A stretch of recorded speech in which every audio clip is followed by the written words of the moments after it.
What's going on, guys?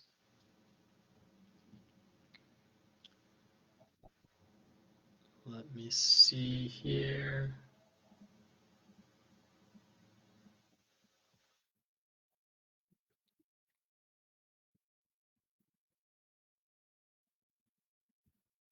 Awesome. What's going on, Cap? I want to talk about faithfulness versus loyalty today. Faithfulness versus loyalty. And this has come up as I'd say like a hot button topic, you could say. And I posted about this on Facebook recently.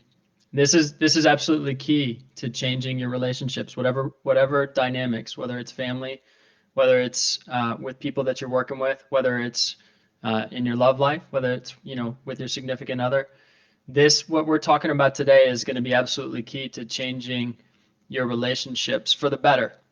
And I want to talk about the idea of loyalty that's been infused in our culture today. The idea of loyalty that's been infused in our culture. And loyalty, let me first say that loyalty in and of itself is not a bad thing. It's not unhealthy. It's actually the interpretation, the adoption that has become the unhealthy thing.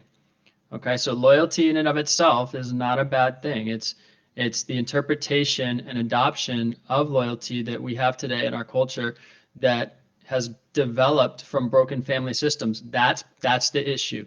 That's the issue at hand. And let me talk about what that practically looks like.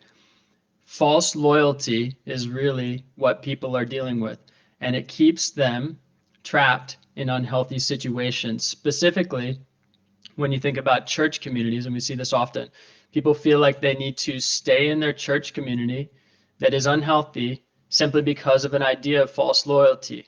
False loyalty. Now, what that can actually turn into is somebody feeling like they're trapped because they'll jeopardize their salvation if they leave.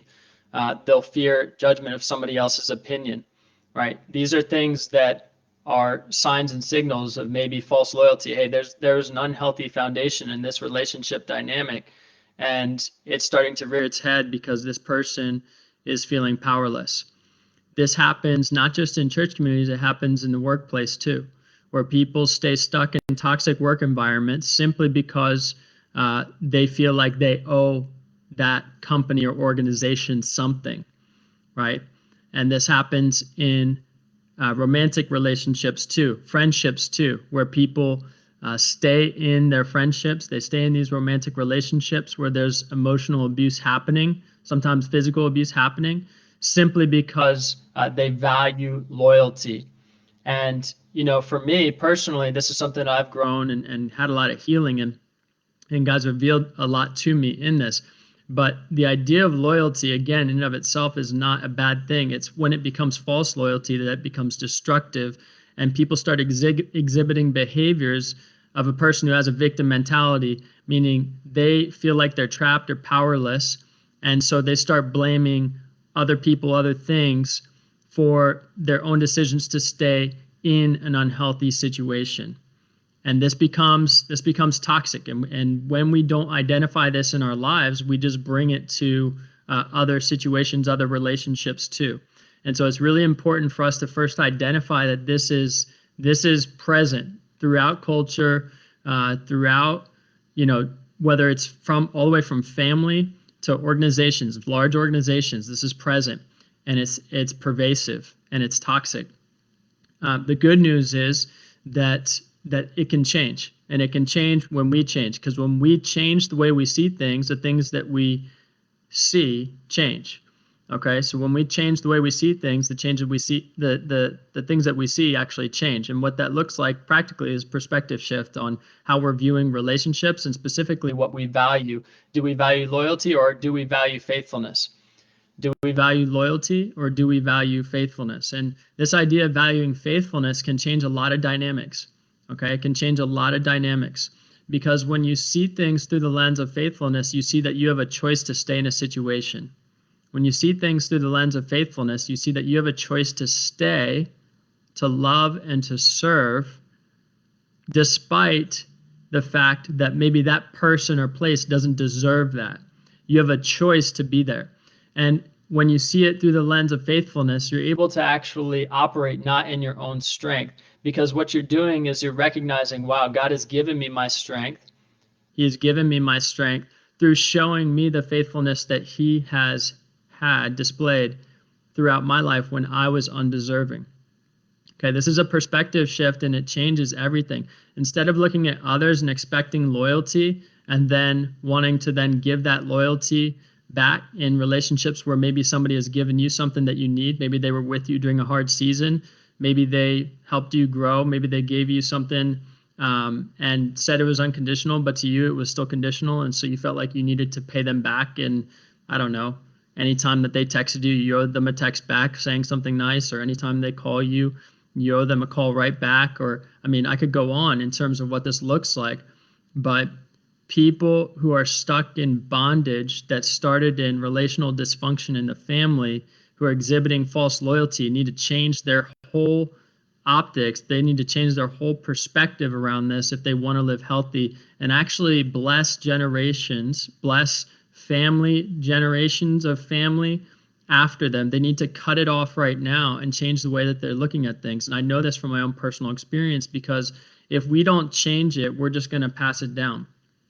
If we don't change it, we're just going to pass it down, and we'll develop more unhealthy relational dynamics in our own family. And we need to start that change. Instead of looking at others first and looking for loyalty and relationships and all these other things, we need to look at God and see where his faithfulness was in our lives. We need to look at God and we need to ask him and seek him and say, God, where were you faithful in my life? Because the reason that people look to other people to fill the voids in their life, to provide for them, is because they actually haven't seen when God's provided for them. Think about that. All right, the reason that we'll look to other people to do things for us, to fill voids in our lives, to provide for us when we're in need, is simply because maybe we haven't seen when God has done that for us, maybe through other people. And when we actually put the pressure on the people, okay, on God's creation rather than the creator himself, and we say, and when I say put pressure on the people, that doesn't mean you transfer that pressure to the creator himself, but guess what? He can handle it. You know, when you put the different word I would use here, when you put the trust in people instead of trust in God who created people, right? I'm not saying we don't have any personal responsibility in this whole cycle and equation, but I am saying that, you know, there's a creator and creation. And so when we put the trust in the creation and not the creator, well, then we're going to end up in dysfunction. We're going to end up in total dysfunction relationally. We're going to end up in total dysfunction in our churches, in our homes, in our even on social media and communities online, in the workplace. We're going to end up in total dysfunction. And so what we really need to do is understand and take a different perspective on this and go from seeing things at the loyalty lens to seeing things at the faithfulness lens. But if you're catching what I'm saying, what I'm actually saying is, instead of looking at others, look at God and see how he is working personally and apply that to your life. In other words, I can give grace to people when I understand the grace I've been given. I always say forgiveness is like a basketball. Grace is like a basketball too. Okay, you can't pass it unless you have it. And a lot of people are trying to pass things they don't have, and then they end up wondering why things aren't working, right? And when the reality is, this is the crazy part, is we're trying to pass things that we don't have, but it's really just we haven't received. We have it, we just haven't chosen to receive it. We haven't been able to have the eyes to see it. And that's because maybe we have a certain lens perspective, and here's the practical, a memory that sits inside of us somewhere. We have a memory that tells us a certain thing about God, about self, and about others, and that's how we operate. That's our program that we're operating from. And it's not until we invite God into that memory, that program that we're operating from, and have him change that, that's when we're able to get a new lens and actually see changes to our situations, changes to how we see the same people, changes to how we see the same relationships. We actually change our approach and our dynamic. In other words, it's our personal responsibility from that point forward, as we get a new lens and perspective about our life and about what God has done in our life. It's then our responsibility to actually live that out. But many people can't live it out because they don't have the perspective that they need. And so I would encourage anybody watching or listening, I would encourage you to go back to this idea of loyalty versus faithfulness in your own life and ask yourself a very simple question. Have I put trust in God's creation or the creator himself? In other words, have I put my hope in providing for my life in people or in God who might present people? Have I put my hope in the people in my life or in God who might present the people in my life? Because it changes everything. Now, add to this whole equation when you actually hear from the Lord. And this is like maybe the trump card. Like if you hear from the Lord, right, and you have certain relationships in your life, and those relationships are not healthy, but God says, hey, I want you to love and serve this person, okay? When you hear from the Lord and when he says something like that, and even though you're trying to get emotionally healthy and you know it's not healthy to be in a relationship that's emotionally unhealthy, but you hear from him, what you need to know is that choice to be in that relationship is to serve God by loving another person. It's not to be loyal to another person. Okay, think about this. Like when you add into the equation hearing God's voice, this is where people get all twisted and there's like a lot of poor health around this. And it's because there's a lot of poor health around this because people are not emotionally healthy or mentally healthy. And so the spiritual health is trashed, right? And it makes a ton of sense when you think about this. But if you are hearing God and he's asking you to do something where the world might tell you, hey, that's an unhealthy situation. There's a lot of false loyalty going on there. Okay, you might be in an unhealthy situation. There might be trust that you put in a person and not the creator. You put it in the creation. And God still might say, hey, but will you still love and serve them? Will you still show up for them? Will you still be that person when nobody else will be that person? Now, here's the key. Faithfulness has boundaries. Faithfulness has boundaries. And so when you think about, okay, I will love and serve this person, I will show up for them.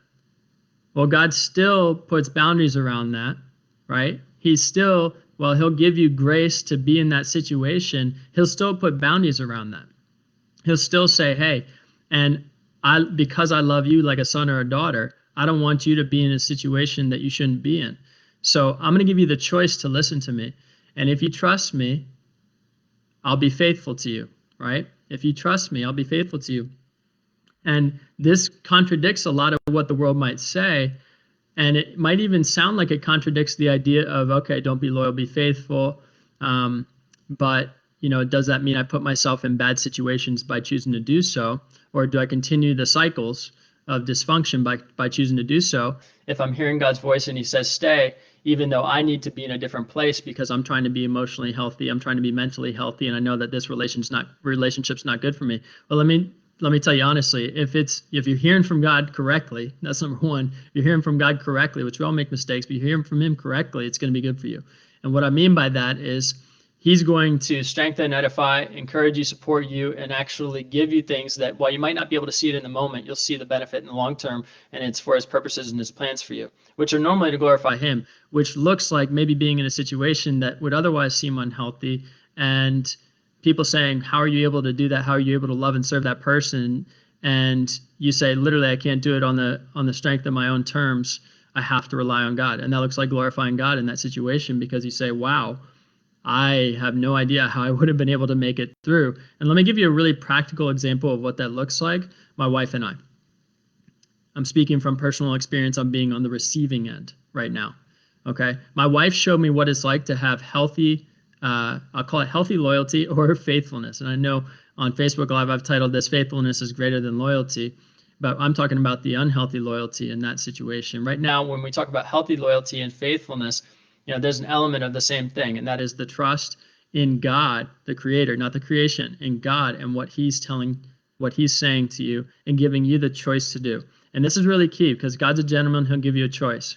All right, I know he's a sovereign God. I know he can do anything. He can do all things. Absolutely. I've also seen that he's a gentleman. He'll give you a choice. He gives you a choice to believe in him or not. He'll give you the choice to follow him or not.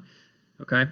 And so when you think about that, and if he gives you the choice to actually show up at your boyfriend's doorstep after you guys are about to, break up and your boyfriend's giving you nothing but rejection, anger, resentment, and all of these things, but you're supposed to go on a trip with him, and if you don't, it's the end of this thing, and you choose to still show up on that doorstep despite this person's rejection, not wanting anything to do with you.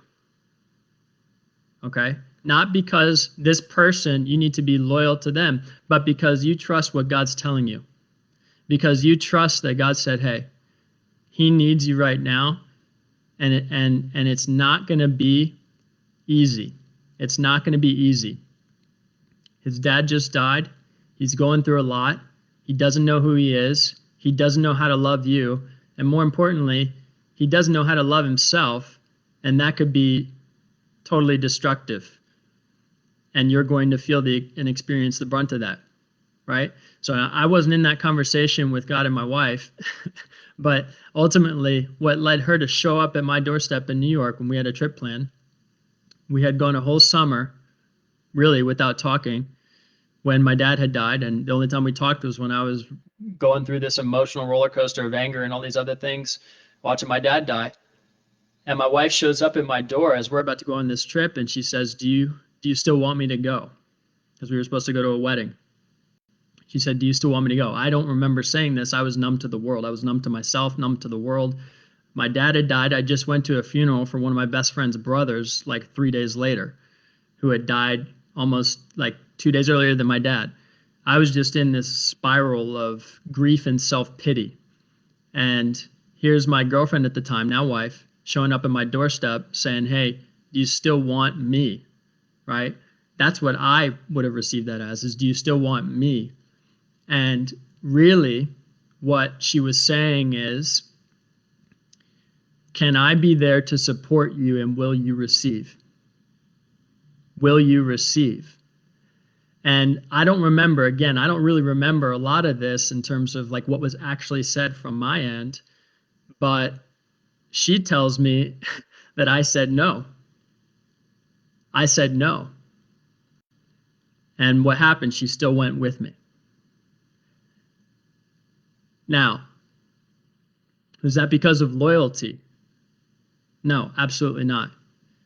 So how did she exhibit healthy boundaries in that situation while still being faithful to God? Yes, faithful to me, but faithful to God first, because she hears from the Lord and she said, you know what? I'm going to check this with him, with the Lord, because he's Lord of my life, and I don't know how to make this decision if I should go or not. And so in her checking that with him, right? Sure, she wanted a relationship that would be great, but every sign in the world was pointing to this thing's going to be jumping off a cliff. If you don't get out, you're going with it. And by her being faithful and saying yes to God and showing up at my door and choosing to love and to serve, not out of her own strength, she actually changed me. Now, God changed me through her. That's what I see. But it's her faithfulness and her choice. And that's the key. I knew what this healthy boundary looked like. I knew at any moment. She could just get up and leave. Not like leave in rejection, oh, poor me. But like I knew in her head and in her heart, she just wasn't going to accept any behavior from me. I knew that she was giving me grace for growth and healing because my dad had just died less than, 3 weeks earlier. And it was this whole like traumatic situation where my back locked up 6 days after I like wake up, my whole back's like tense and tight and like I couldn't move, and trauma literally reached me physically. All these triggers and pain, all this stuff started showing up, and I didn't even know where I was. And she knew that. She knew that she said, this is the reality of the situation, and I still choose to love and serve because of what God said to me. I'm choosing out of love and faithfulness because I know God's been faithful to me. I don't know anything. I don't owe anything, but because I've freely received, I get to freely give in this situation. And she checked that with him, right? And so then that gave her the strength. That gave her the strength that she needed to be there for me. And that changed me. That changed me. That changed my heart. And that changed our relationship. From that point onward, our relationship literally just took off. Now, it wasn't without healing. It wasn't without me changing and growing, but that's the key, is she had a boundary. And so I knew anytime that I would bump up against that boundary, in other words, maybe I would say something out of my own rejection, be snappy, or maybe I was, like just dealing with my own pain. And sometimes when we're in our own pain, we say things we don't mean. And maybe I didn't know how to process that. Yes, she gave me grace, but she also laid her boundary. And so faithfulness doesn't look like boundarylessness. Faithfulness looks like, hey, I'm here for you. I love you and I'll serve you. And when I say serve, understand what I'm saying when I say that. We serve each other. Okay. This is not like a, one above the other, but she'll be the first to say, hey, I'm here for you. But I also know, and she'll be clear on this, I also know, hey, Jesus is enough for you and for me. Like I know that. She'll say that, she'll say, I know he's enough for you and for me. And that's what allows me actually to trust him and draw my boundary, knowing that I don't actually have to make up for all the stuff that you've experienced in the pain in your life. However, what can change your life is the fact that through God's strength in me, I can love you despite of all your rejection and despite of all of your pain that you're processing that would otherwise totally affect me and make me want to just completely leave this situation right now. And so I think what's key here is the element of trust and where she put her trust. She didn't put her trust in me. She put her trust in God, and she knew that at any point in time, it was her choice to leave. And she knew God gave her that choice. It's healthy spirituality, understanding, hey, God's given me a choice here. God's given me a choice here. And I would even encourage you guys, if you hear from God, I know I'm talking about the idea of hearing from God. And if you haven't heard me talk about that before, healthy spirituality, if you hear from God, I would really encourage you to go to Scripture, go to the Bible, say, Lord, this is what I'm hearing from you. Holy Spirit, can you show me what it is that I need to see? If you want to confirm something to me, show me. Because otherwise somebody can just walk up on the street, say, I heard from God about you. And then, maybe they told you, hey, and I heard you're going to die tomorrow. And it's like, no, that's not of God. I don't agree with that. That's absolutely not of God. I don't agree with that because I know who God is and his character. And just because you might sound like him, because you mentioned something that he would know about me, I also know that he wouldn't say that. And so when you have understanding, you're able to have that discernment and control wisdom, control of your mind and what you allow in your mind and your heart to agree with or not. So when I say hear from God, that's just a side note. I do want you to encourage healthy spirituality. But he really, in just this whole topic, and faithfulness versus loyalty, I mean, that dynamic needs to change, starting with our relationship with God. Right? That dynamic needs to change, starting with our relationship with God. And I think a lot of people have this idea of false loyalty that stems from the family, broken family relational dynamics passed down through generations, not dealt with. And they reflect it because they don't know the character of God, have that personal relationship with him. They then project it, that's probably the better word, on him, as if they owe him something that he's freely given unconditionally. Now think about this, right? As if you owe God something that he's freely given unconditionally. That's a powerful thought. What if you didn't owe him anything, but he's given you everything? I mean, there was a time in my life when I had a hard time receiving like $2,500, $5,000, $15,000 from people who were like pouring into me saying, hey, They knew nothing about my financial situation with the exception of one person. And they were like, hey, I just am, God's speaking to me about pouring into you, and I don't know what you do, or I kind of know what you do, but I just know you're taking steps of faith, and he's speaking to me about pouring into you. And I wasn't, not a nonprofit, not collecting money, and people were sending me money. People I didn't even know extremely well were sending me money. And so it's happened several times, especially when I was, earlier on, 2016, 17. And for me, it was hard for me to receive that money without feeling like a sense of obligation. Money is really funny because money will really highlight this for you guys. When you see your relationship with money in your life, money will highlight where you might have unhealthy understanding about loyalty, and maybe an opportunity for you to learn how to receive freely, right? Because when we can't receive something like money, something that somebody gives unconditionally, the Bible does say don't receive from somebody who's not going to give unconditionally. With respect to somebody who says, hey, I'm going to give you money, but they're actually in their heart stingy, like don't receive from that person. But when you can't receive from somebody who's giving freely without feeling like you owe them something, and I'm talking whether it's $5, think about this, or 5,000. Well, what does that say about God's love? What does that say about God's love for you? What does that say about your trust in him? Do you believe him?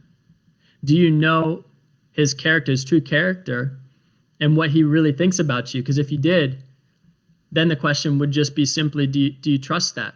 Do you trust that what you know is true? And, so I think it's really important for us to evaluate our relationships from this place of, where have we given people loyalty that's not healthy, and how can we instead, and one podcast episode I have is how to take your power back. How can we instead actually start from the place of faithfulness, where we understand that we get to choose. We get to choose to be in those situations, and we can trust in the Creator and not the creation, right? So I hope that that's going to be helpful for you guys, bring understanding, because this is something that is totally dysfunctional across. Again, we're talking about the idea of loyalty versus faithfulness, and how loyalty in and of itself is not something that's unhealthy, but in culture today, the way that it's been interpreted and adopted is unhealthy. And it's simply because we're looking at other people rather than God, and putting our trust in other people to provide rather than God, or feeling like we owe other people, an organization or a company. Despite the fact that it's unhealthy, we stay and feel trapped or powerless because we don't understand that we have a choice to be faithful rather than an obligation to be loyal, right? So I hope that helps you guys. If you're going to take away anything from this, I just want you to evaluate for yourself. Maybe even just bring this to God. Spend a minute. Just bring this to God and say, God, is there some area of my life? Is there a person or a place, an organization where I have maybe been falsely loyal instead of faithful? Is there something that I've tolerated and allowed in my life simply because I didn't understand, have the perspective that I needed to have healthier relationships? Because what I want, and you can even say this out loud to him, what I want, Lord, is I want your design. I don't want someone else's interpretation, including TJ. I want your design. And just so you guys know, 100% upfront, clear, transparent, somebody asked me the other day, they said, TJ, what can I was just chatting on Instagram, and I have some really amazing chats and some really, we'll just say not amazing chats sometimes. People have very strange understandings of maybe who I am or what I do, and I don't take offense to that as much as humanly possible. Because especially if I knew you yesterday, you don't know me today, because I'm growing and changing every day. But people who don't even know me, there's some wild assumptions that they might make about you. Anyway, so was having one of the more amazing chats, and this person said, "Hey, how can I actually pray for you? Because I came across this, that, and the other, and it was really impactful for me." And yeah, something that that stood out to me immediately was that I just want protection for my family. And I don't mean protect. I mean, yeah, sure, like physically or whatever, but I meant like spiritual protection, armor of God. And the other thing was I never want to lead people astray. I never want to lead people astray. I was reading in Jeremiah the other day, but really, Jeremiah's speaking to Israel and saying, "Hey, as you walk through that valley," and he's speaking a word from God. He's saying, as you walk through that valley, remember who you turned to. Did you turn to the God who saved you, who brought you out of Egypt, or did you turn to all these other things?